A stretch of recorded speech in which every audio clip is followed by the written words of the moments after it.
Prezados senhores, prezadas senhoras, apresentamos agora, no âmbito do curso de Evolução do Sistema Monetário Internacional, o terceiro vídeo sobre o padrão ouro e seus mecanismos, baseado no texto de Cláudio Gontijo, Os Mecanismos de Funcionamento do Padrão Ouro. Vamos dar continuidade ao item 3, Origem e desenvolvimento do padrão ouro na Grã-Bretanha. Bem, o que nós falávamos anteriormente? Falávamos exatamente sobre o sistema bancário, como ele foi formado na Inglaterra, né, e nos outros países, e principalmente, né, abordamos também a questão do retorno da Inglaterra ao padrão ouro em 1821, porque entre 1797 e 1821, o que aconteceu? A Inglaterra esteve fora do padrão ouro. Por que fora do padrão ouro? Porque a conversibilidade das notas bancárias em ouro, que era a essência do sistema, ficou comprometida. Ficou comprometida por quê? Porque em 1797, né, o Banco da Inglaterra estava com as suas reservas de ouro muito reduzidas. Por quê? Porque o Tesouro Inglês havia usado dos recursos do Banco da Inglaterra, do ouro depositado no Banco da Inglaterra, para financiar as guerras napoleônicas. Né?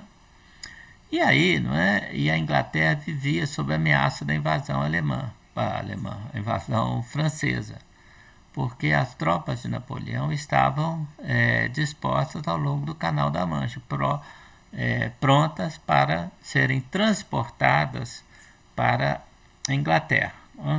A Batalha de Trafalgar ainda não havia acontecido, então havia ameaça de que a esquadra combinada da Espanha e com navios franceses, né, transportassem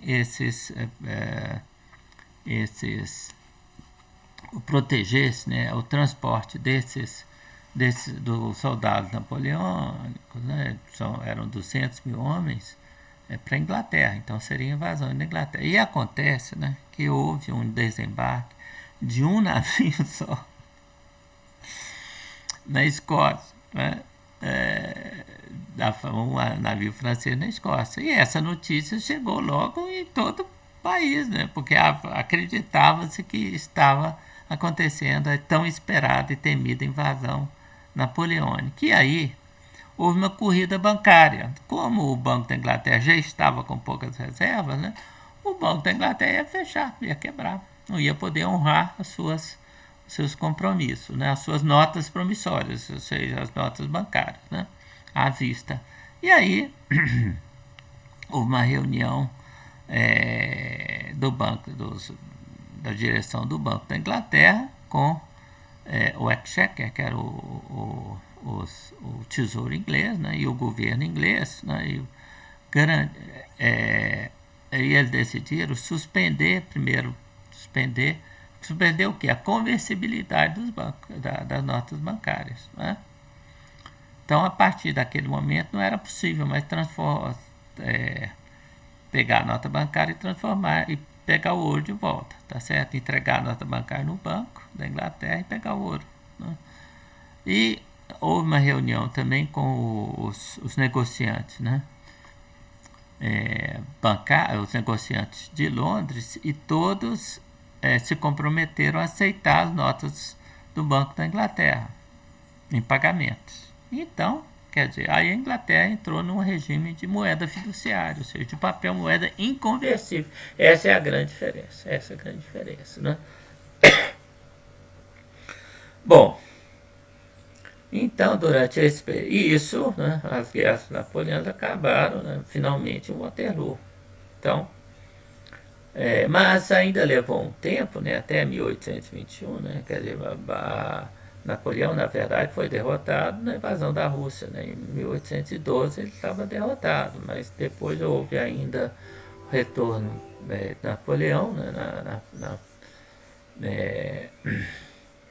que fugiu da ilha de Elba, né, voltou para a França, e aí houve a Batalha de Waterloo. Ele perdeu a batalha, e aí ele foi exilado em Santa Helena, né, e assassinado. Botaram veneno na sua comida. Santa Helena era no fim do mundo, né, e os ingleses promoveram o seu assassinato. Né. Bem, então, de qualquer maneira, né, foi somente quer dizer, o período de suspensão dos pagamentos vai até 1821, né, e aí há o retorno efetivamente ao padrão ouro. Né? Bom, mas logo que houve retorno, né, teve início um vigoroso processo especulativo, alicerçado na expansão do crédito. E isso vai desembocar na crise de 1825. Só que, o que aconteceu? Né? Quer dizer, em Adam Smith você já teve uma crise, né, bancária, né, durante o período Adam Smith escreveu o seu livro em 1776. Já tinha tido uma crise, né, comercial, na verdade. Né? E a crise de 1825, né, na verdade, Adam Smith admitia a possibilidade de crise através do chamado overtrade. O que é overtrade? É excesso de trocas, né, de vendas. Né? Ou qual é a explicação Smith? A explicação Smithiana pode ser entendida o seguinte: a Inglaterra é uma grande exportadora de produtos. Né? Então, vamos supor que você estivesse vendendo tecidos para a Índia. Né? O tecido inglês, a Índia tinha sido, né, em meados do século XVIII, o maior produtor de tecidos de alta qualidade do mundo. Né?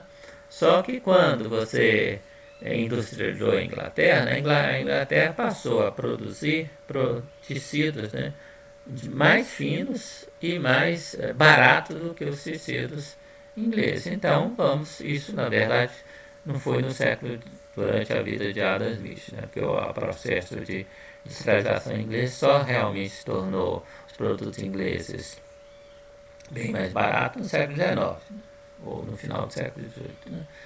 Então, mas esse exemplo é válido de qualquer maneira. Né? Quer dizer, você está enviando tecidos para a Índia, que é um grande mercado, sob domínio inglês, inclusive, né? Que vai receber os produtos. A Índia havia se transformado numa colônia da Inglaterra.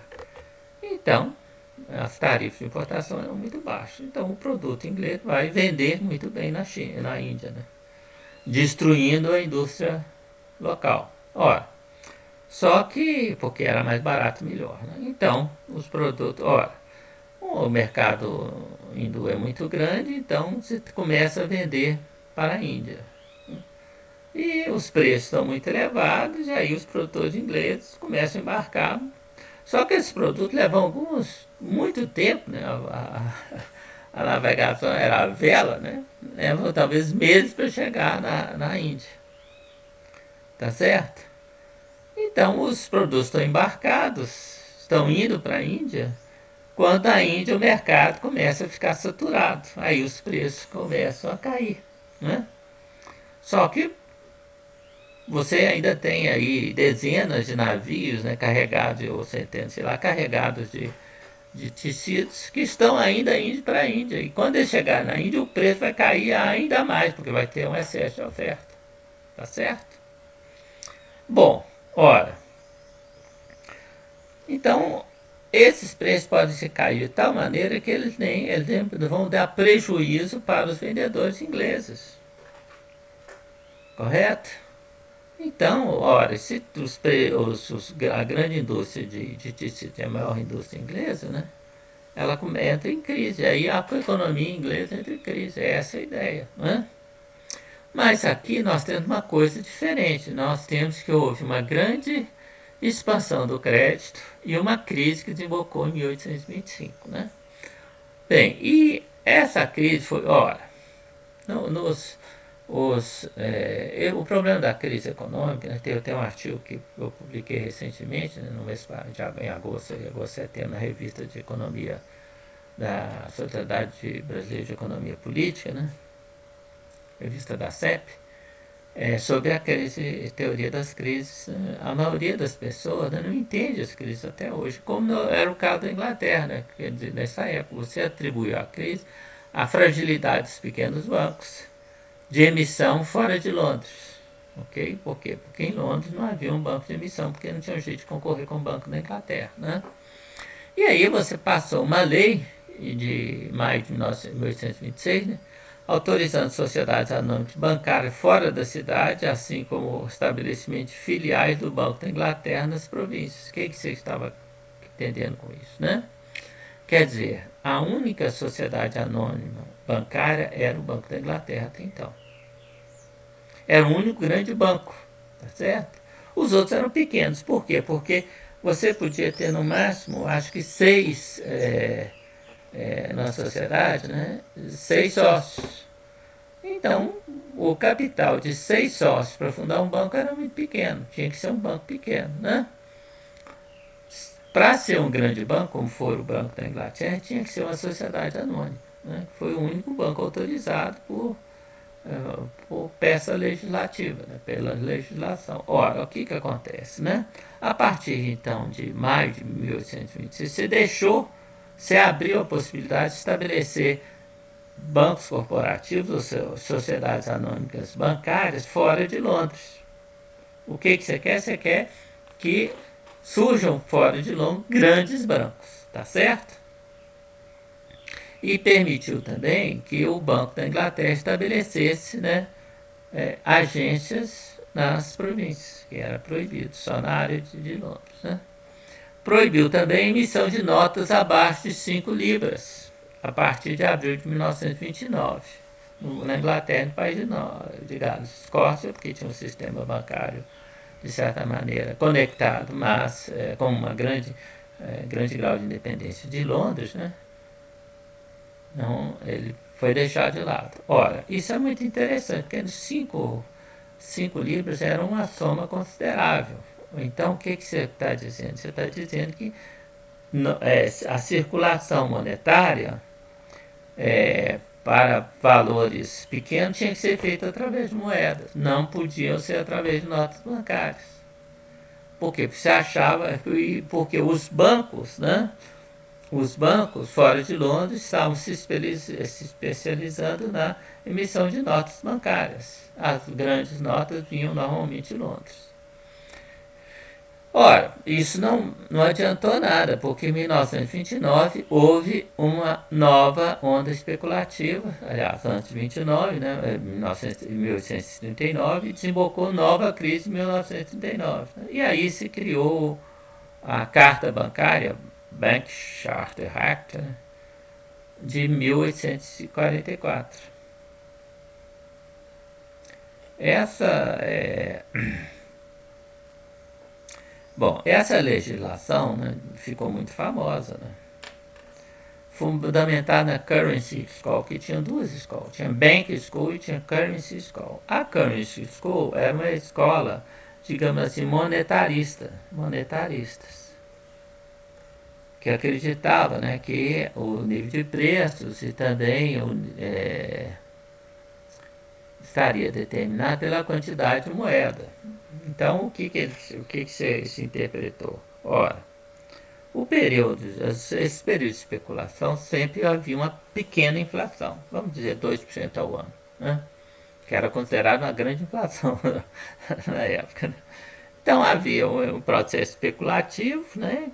O nível de preço vai subindo, e aí em 1839 tem uma crise, o nível de preço cai. Então, ele achava que essas crises, né, resultavam do excesso de notas bancárias em circulação. Ok?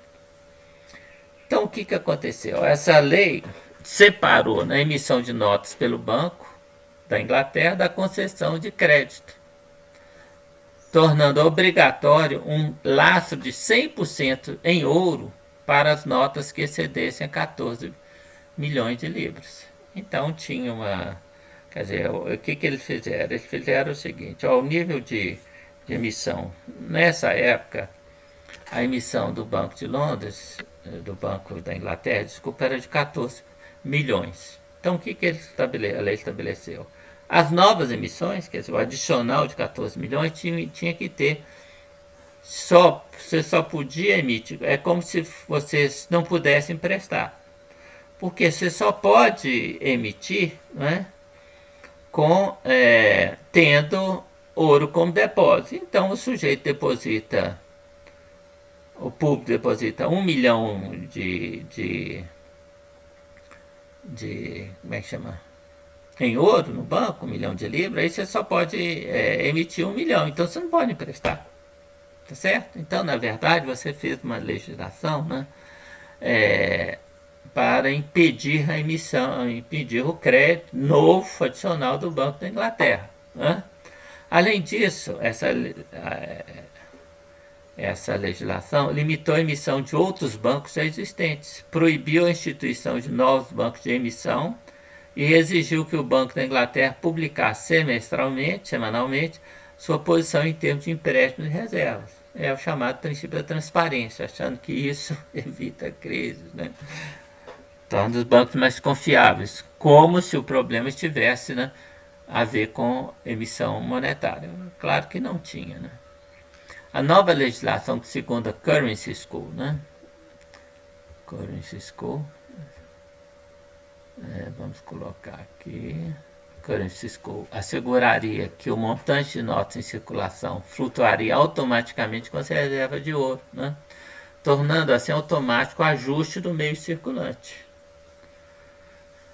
Isso. Bom, e da taxa de câmbio, não evitou, mas antes contribuiu para a crise de 1847. Houve outra crise 8 anos depois. Somente foi debelada depois da divulgação da primeira das cartas do Tesouro, que suspendia a lei de 1844. Por quê? Porque o problema é o seguinte, né? Quando você tem uma crise de crédito, simultaneamente ninguém quer emprestar dinheiro, ninguém quer vender a crédito. Ora, se você não vende a crédito, a economia, né, entra na recessão. Mas não só isso, né? Como é que você vai saldar os pagamentos? Se você não está vendendo, né, e os preços inclusive estão caindo, você está cheio de estoques que você acumulou através de créditos, né, de empréstimos obtidos, empréstimos fornecedores. Você tem que pagar esses empréstimos e você não consegue vender, ou consegue vender só com prejuízo. Então, na verdade, o que tem que ser feito? Tem que ser um banco, uma instituição de crédito tem que intervir no mercado, tá certo? Emprestando para os comerciantes industriais poderem pagar suas dívidas. Depois, os industriais e comerciantes pagarão ao banco. Isso é que é a atuação do chamado emprestador de última instância, que é uma função do Banco Central. Não é? Só que o Banco Central, o Banco da Inglaterra, que era o grande banco, que era o maior banco, ainda era o maior banco, né, da Inglaterra, né, e havia se formado outras sociedades anônimas bancárias, mas ainda eram pequenas. Né? Então, só tem 8 anos que as outras empresas bancárias estão operando. O Banco da Inglaterra já tinha uma história secular. Então, o que aconteceu? Isso era a grande instituição com crédito, com confiança, que as pessoas confiavam. Então, e o Banco da Inglaterra não podia emprestar, porque inclusive as reservas de ouro estavam reduzindo, porque as pessoas estavam com medo, né, com medo da crise, né, de pegar notas bancárias que não fossem conversíveis, que os bancos quebrassem, estavam indo no Banco da Inglaterra e sacando, em todos os bancos, sacando o ouro. E esses bancos tinham crédito junto ao Banco da Inglaterra, né, resgatavam esse crédito, né, ou seja, convertiam seus créditos junto do depósito, né, créditos em depósito no Banco da Inglaterra, convertiam esse depósito em ouro, que então saía do Banco da Inglaterra, para dar ao público e que estava solicitando a conversão de suas notas bancárias em ouro. Então, o Banco da Inglaterra estava perdendo reservas, perdendo ouro, como é que ele ia emprestar? Né? Ele, na verdade, tinha que reduzir seus empréstimos, né, para manter a relação entre meio de circulação e, e ouro, né, que era de 100% além para as emissões acima de 14 bilhões, né, 14 milhões de libras. Ora, aí a situação se agravando, aí finalmente, né, o Tesouro, né, suspendeu a lei de 1844, ou seja, permitindo que o Banco da Inglaterra emprestasse sem conexão com as reservas de ouro que ele tinha. Né? Então ele passou a emprestar e aí socorreu o sistema. Aliás, nem precisou disso. A própria divulgação dessa carta fez com que as pessoas, né, os comerciantes ficassem tranquilos. Não, agora o Banco da Inglaterra vai nos socorrer. Só isso já foi suficiente para que... e também o Banco da Inglaterra começou a emprestar, né? Para que a crise arrefecesse. Né? Bem, em 1847 teve outra, bom, a crise de 47, né? Nós já falamos. Teve outra crise de 857 e 1866. A mesma coisa foi feita. Ou seja, essa legislação vinculando as reservas em 100% do total das emissões foi suspensa 3 vezes. Toda vez que tinha crise tinha que suspender, senão a crise se transformava numa crise gigantesca. Né? Bem, em 1866, como resultado da ampliação do papel de Londres no financiamento do comércio internacional de projetos governamentais de empreendimentos privados em diversos países, principalmente em infraestrutura, Londres se transformou em um verdadeiro mercado internacional. Quer dizer, aí você tem internacionalização do mercado londrino de capitais. Né? O porquê? Porque nós já estamos em 1866, né, a Inglaterra está emprestando para todo mundo. Né, é mais, né? Além disso, ela, quer dizer, além de exportar para todo mundo, né, você tem o sistema bancário inglês tinha crescido muito e ele começa a operar no mercado, no mercado de aceites cambiais. O que é mercado de aceites cambiais? Você, quando ia exportar, né, você é um brasileiro, você vai exportar café. Ora, o importador que vai comprar café do Brasil, né, nós estamos em 1866, o Brasil já está exportando café. O importador de café não consegue pagar à vista, ele precisa de crédito. Quem te dá o crédito? O mercado de Londres, tá certo? O mercado de Londres, né? Porque você vai ter que comprar libras para comprar o café brasileiro. Né? Então todo mundo, todo o sistema, todos os comerciantes do mundo começam a recorrer ao mercado londrino, às casas de aceite, que vão fazer essa negociação. Tá certo? Bem, e além disso, né, você tem projetos de infraestrutura. Que projetos de infraestrutura? Principalmente ferrovias. A primeira ferrovia, né, surgiu na Inglaterra em 1825. E aí você tem um boom ferroviário inglês, depois você vai ter um boom nos Estados Unidos, na Alemanha, né, que foi muito forte, todos os países do mundo, principalmente os países que vão se industrializar, né, vão se transformar em potências econômicas no período, que vai ser principalmente, né, a França, tá certo? A França. França, Bélgica, Holanda, né, vão se industrializar nesse período. Você tem também os Estados Unidos em processo de franca industrialização, quer dizer, em 1866 ainda tem a Guerra Civil, né, mas ela vai se encerrar e aí você vai retomar a expansão ferroviária, que foi muito importante nos Estados Unidos. Né. Você tem a Alemanha, cuja industrialização vai estar vinculada à expansão das ferrovias. Né? Você tem industrialização do Japão e você tem mais tarde, né, aí mais no final do século, a onda ferroviária na Rússia. E grande parte dessas ferrovias foram feitas através de financiamento inglês, tá certo? E a Inglaterra também começou a financiar os governos, né? De vários, inclusive o governo brasileiro, né, que obteve, né, grandes empréstimos junto à Casa Rothschild, em Londres. Então você tem uma. E aí, com isso, o mercado londrino transforma-se num mercado internacional. Certo? Ou seja, 1866 é o ano, vamos dizer assim, no qual Londres passa a ser o centro financeiro do mundo. 1866. Essa é uma data importante. Né? Bom, reconhecendo a crescente vulnerabilidade da City, o que é a City? A City é um termo que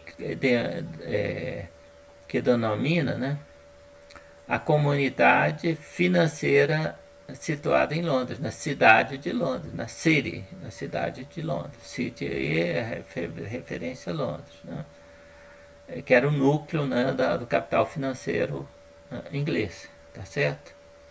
Resultante da internalização do mercado monetário, o Banco da Inglaterra reforçou suas reservas a partir de 1893. Quer dizer, a partir o Banco da Inglaterra vai verificar que ele precisa de ter grandes reservas, não apenas para, como até então, né, até antes de 1866, né, para atender aos problemas e às necessidades do mercado interno. A partir de então, ele vai tornar cada vez mais consciência da importância do mercado internacional de capitais. Então, ele vai ter que ter reservas, porque você pode perder, o país pode perder reservas internacionais nos períodos de crise, né, de fuga de capitais, e ao contrário, ter entrada de capitais nos períodos de expansão. Então, né, e nesse período tem uma grande novidade, né, que é a descoberta das minas de ouro na África do Sul e a expansão da produção da África do Sul.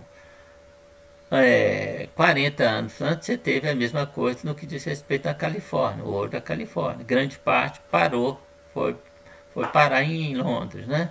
Aliás, no século XVIII teve o ouro de Minas Gerais, né? Que foi para a Inglaterra, né? Porque a Inglaterra firmou um acordo, né? O Acordo de Methuen de 1700 e 1706, né? 1707. Acho que é 1706. De Methuen, no qual a Inglaterra se comprometeu a comprar vinho sem tarifas de Portugal, e Portugal comprou os tecidos ingleses. Portugal estava num período de instalação das manufaturas de tecidos. Estava começando a exportar tecidos, não importava mais. Então, essa industrialização foi morta, né, por causa do acordo de livre comércio estabelecido com a Inglaterra. E o ouro que foi de Minas ou do Brasil, né, mas grande parte de Minas, né, para Portugal, na verdade, foi usado para pagar as importações da Inglaterra. Então é isso, né? Riqueza por algum tempo, né? O que está acontecendo, vai acontecer com os países exportadores de petróleo, né? Vai acontecer com o Chile, né? Está no período de exportando recursos naturais, está ótimo, né? Tá ótimo, podia estar melhor, mas está ótimo, achando que os recursos naturais deles vão durar para sempre, né? Então, e apresento isso como modelo para o Brasil. Bem, e isso vai levar ao aumento das reservas, reforçou ainda mais a confiança na libra esterlina, porque você confia num país que tem reservas internacionais, né? Comumente considerado como equivalente ao ouro, né? As good as gold. Tão bom quanto você dizer que uma libra vale tanto quanto é tão boa como o ouro, né? Por causa da confiança que você tinha no Banco da Inglaterra. Naturalmente fortalecida pela posição privilegiada na Inglaterra como centro financeiro internacional, reforçando assim de forma sensível o poder da taxa de juros do Banco da Inglaterra em mobilizar o capital financeiro internacional.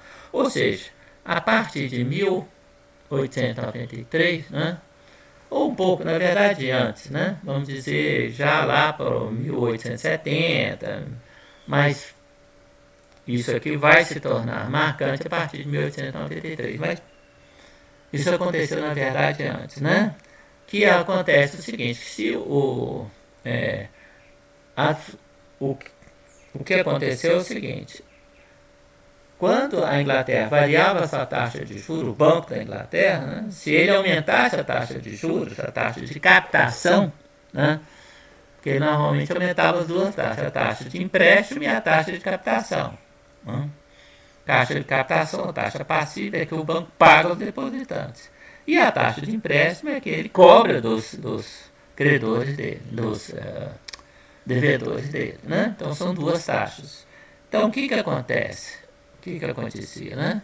Quer dizer, hoje não tem taxa, mas tem, por exemplo, se você compra uma letra imobiliária, ou se você é um certificado de depósito bancário, faz um investimento no banco, não é investimento, mas se chama de investimento, né? O banco te paga uma taxa, né, que é Selic, né, mais ou menos, e cobra muito mais do cara que toma dinheiro no banco. Né? Essa diferença é chamada de spread bancário. Então, aqui, então, quando a Inglaterra subia a taxa de juros, todo mundo, o mundo todo, né, mandava dinheiro para a Inglaterra, ouro, né, para a Inglaterra, para aumentar as reservas bancárias de Londres. Né? E quando ela reduzia, o capital saía ou se caíam as reservas bancárias. Né? Então, a taxa de juros passa a ser um instrumento importante e efetivo, né, do controle do balanço de pagamento da Inglaterra. Quando ele começava a perder reservas, né, o Banco Central, o Banco da Inglaterra, que nessa época já funcionava quase que como um Banco Central, né, ele aumentava a taxa de juros. E aí resolvia o problema, entrava capital, resolvia o problema. Né. Quando ele estava com excesso de reservas, ele reduzia a taxa de juros, o capital saía. Então, assim, a taxa de juros passa a ser um elemento decisivo, né, no controle de movimentos de capitais e, portanto, balanço de pagamentos. Ok?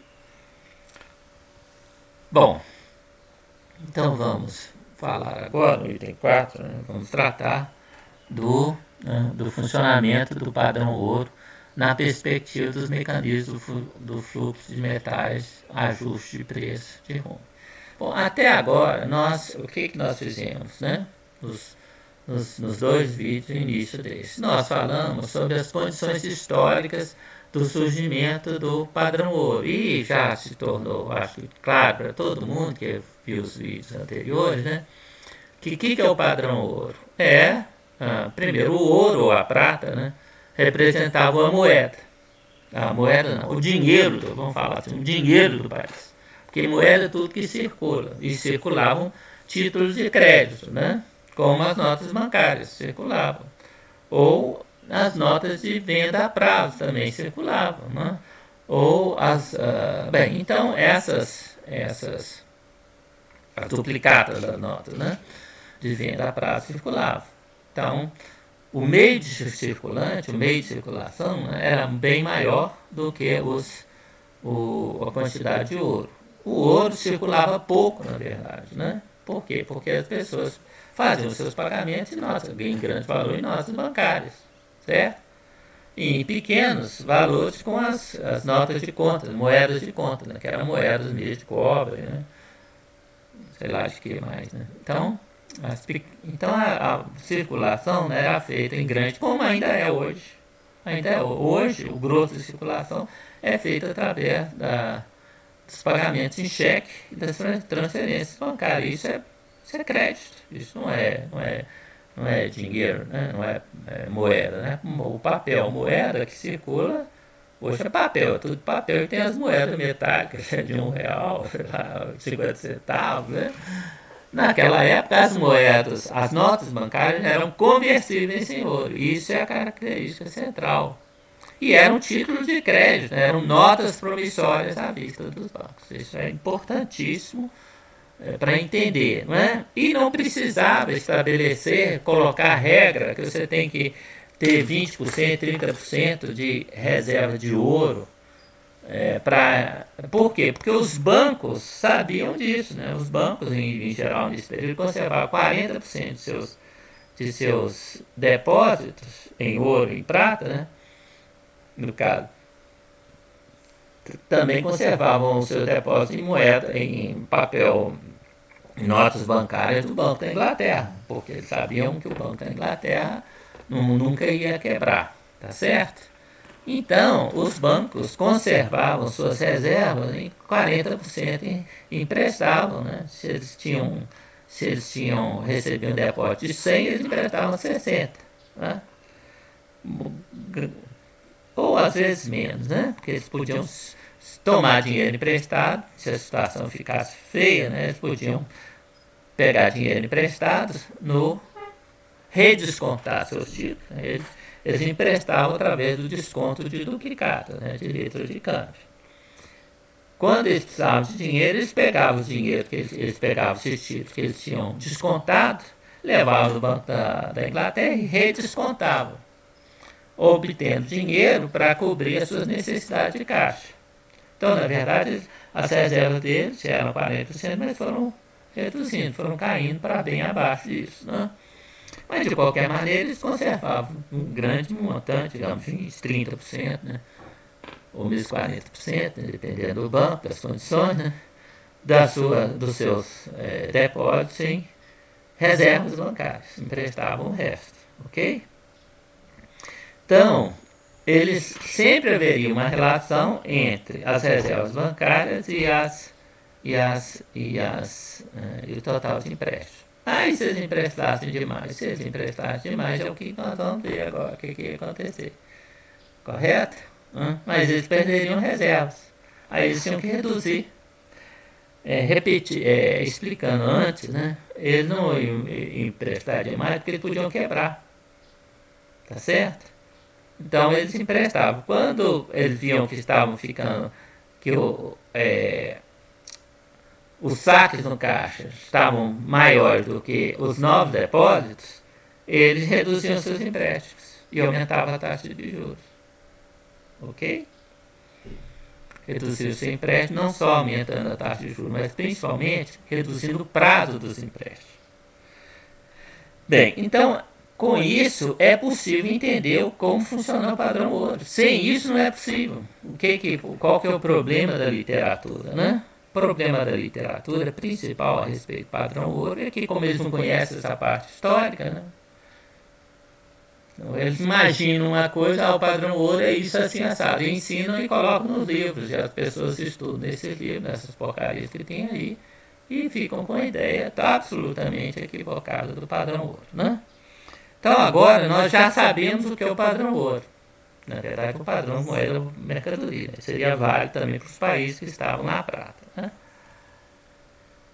E aí nós vamos entender, né? Vamos falar agora como funcionava o padrão ouro. Mas primeiro nós vamos falar a visão tradicional sobre o funcionamento do padrão ouro, ok? A interpretação convencional do padrão ouro supõe que o mecanismo de fluxo preço-espécie de rumo supõe que é baseado na teoria quantitativa da moeda, né? Vamos botar aqui, ó, que é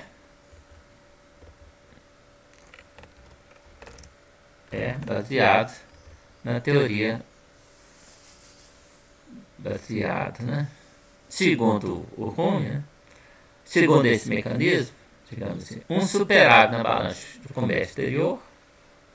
Por que nós não estamos considerando a balança de pagamento só o balanço de comércio exterior? Que, vamos lembrar, né, que até 1893, no caso da Inglaterra, né, as taxas de juros influenciavam um pouco, na verdade até 1866, né, a partir desse um pouco mais, né, a partir de 1893, aí a influência da taxa de juros do Banco da Inglaterra passou a ser bem sensível, né, bem importante, né, como mecanismo bem importante do equilíbrio para balanço de pagamento. Antes nem tanto, né, antes de 1866, esqueça do assunto, né. Então, o que interessava era a balança comercial, né? Um superávit na balança de comércio exterior significa entrada de ouro. Tá certo? Quer dizer, você está aumentando as reservas internacionais do Brasil, porque as exportações estão maior que importações. Pois no padrão ouro a taxa de câmbio é fixa. Não é fixa, ela varia dentro de uma banda estreita. Depois nós explicamos vamos explicar isso. Entre os chamados pontos do ouro. O aumento das reservas de ouro, por sua vez, induz os bancos a expandir a oferta de moeda. E isso é a explicação tradicional, né? E, consequentemente, aumenta a quantidade de moeda em circulação e o consequente aumento da quantidade de moeda em circulação eleva o nível de preços internos. É a teoria quantitativa da moeda, que acha que é uma proporção entre o nível de preço e a quantidade de moeda em circulação. Tá certo? O excesso de oferta de moeda em circulação eleva os preços. O que afeta negativamente o saldo da balança comercial, porque os preços dos produtos domésticos estão aumentando em relação aos preços dos produtos importados. Então isso afeta negativamente a balança comercial. Tá certo? Aí eu tomei um livro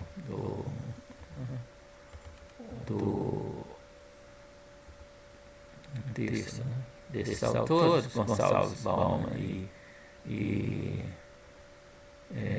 Bauman, Prado e Canuto, que é a explicação tradicional desse mecanismo.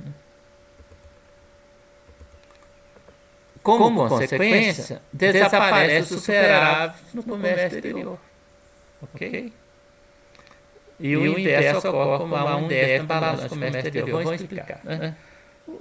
O que interessa é que o balanço de pagamentos agora é igual à balança comercial. Nós estamos falando no período anterior, 1866 ou 1893, no caso da Inglaterra. Né? E no restante dos países, principalmente os países que não são, porque nós já comentamos anteriormente, né, que a partir de 1870, primeiro, nesse período, embora o grande centro, que nós estamos considerando o grande centro financeiro internacional tenha sido Londres, Paris também tinha um mercado financeiro internacional de menores dimensões. Ok? E a partir de 1870, quando a França é derrotada pela Alemanha, passa a Alemanha, como indenização de guerra, recebe grande parte do ouro que estava no Banco Central da França, né? E aí Frankfurt, a Alemanha se transforma num centro financeiro internacional também. Então vamos dizer assim, né? Antes de 1870, vamos dizer assim, ou 1880, vamos arranjar um ano qualquer aí, né? O mercado financeiro internacional, o mercado, a taxa de juros, não influenciava o movimento de capitais. Ok?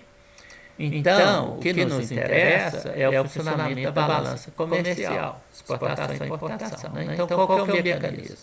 Pensando, o mecanismo é o seguinte, como está dito aí, quando você tem um superávit da balança comercial, você tem um superávit da balança de pagamento. As duas se confundem. Então, você está exportando mais do que importando. Ora, você exporta, na verdade, você está recebendo ouro. Porque a taxa de câmbio não flutua um pouquinho, mas, na verdade, são os movimentos de ouro, as remessas de ouro que saldam o balanço de pagamentos. Que saldam os débitos da balança comercial. Então, se você tem um superávit da balança comercial, você está recebendo ouro e prata, né, dos outros países. Então, suas reservas de ouro e prata, cada da Inglaterra de ouro, estão aumentando. Ora, suas reservas de ouro estão aumentando, essas reservas vão ficar, essas reservas estão nas reservas dos bancos, o Banco da Inglaterra, principalmente, mas também nos outros bancos. E os bancos, o que vão fazer com esse dinheiro? Vão emprestar. Para emprestar, os bancos reduzem a taxa de juros, tá certo? E aumentam o prazo de seus empréstimos. E aí a turma toma mais dinheiro emprestado. Ora, se a turma toma mais dinheiro emprestado, né, isso significa aumento da quantidade de dinheiro em circulação, aumento da oferta de moeda. Ora, esse aumento da oferta de moeda, pela teoria quantitativa da moeda, vai trazer inflação. Essa inflação significa que os preços domésticos estão aumentando, enquanto os preços dos produtos importados ficam o mesmo, ou em outros estão diminuindo. Ficam o mesmo em outro, mas os preços domésticos estão crescendo, estão aumentando em outro. Então, à medida que os preços domésticos estão aumentando, você vai reduzir as importações. Aliás, você vai reduzir as exportações e aumentar as importações. Ok?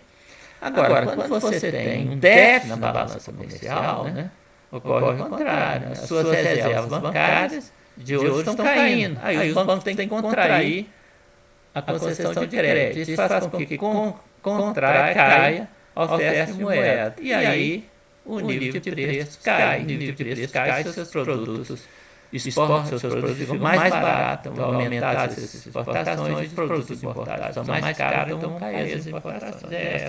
Esse é o mecanismo, né? Bom, posteriormente, né, a interpretação tradicional também incorporou os efeitos das variações da quantidade de moeda sobre a renda, porque os períodos de expansão do crédito significam períodos de expansão e crescimento econômico. Então, isso foi incorporado.